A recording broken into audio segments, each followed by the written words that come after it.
सामाजिक न्याय मंत्री संजय शिरसाट यांना आयकर विभागाची नोटीस आली आहे। आयकर विभागाकडून नोटीस आल्याची शिरसाटांनी जाहीर कबुली दिली आहे। संभाजीनगरात एका कार्यक्रमात संजय शिरसाट यांचं एक वक्तव्य मात्र चांगलंच चर्चेत आलंय।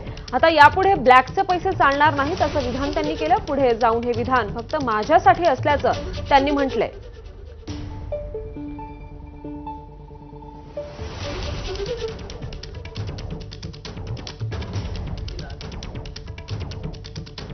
त्यामुळे संजय शिरसाटांनी केलेल्या वक्तव्याची सध्या चर्चा होते। यापुढे ब्लॅकचे पैसे चालणार नाहीत असं ते म्हणाले, परंतु हे विधान फक्त आपल्यासाठी आहे असं देखील त्यांनी म्हटलेलं आहे।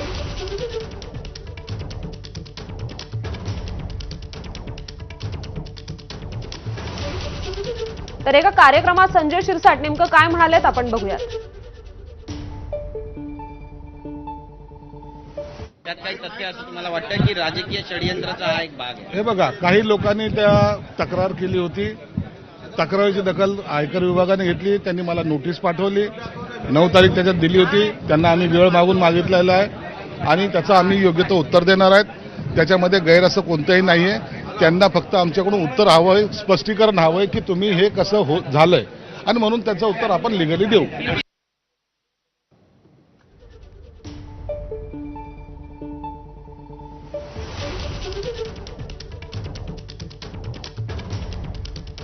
तर संजय शिरसाट नेमके कार्यक्रमात काय म्हणालेत आता ते आपण बघूया।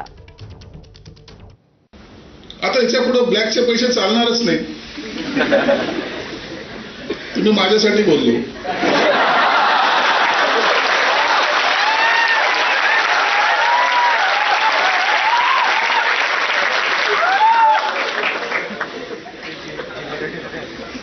मी उगाच नाही बोललो, परवाच मला नोटीस आलेली।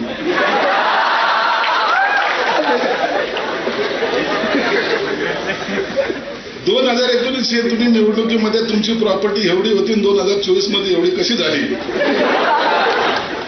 9 तारीख ठेवलेली, येणारी 9 तारीख। आता आलं की नाही? आता पैसे कमवणं सोपं आहे, पण ते वापरायचे कसे याचा अवघड झालेलं आहे।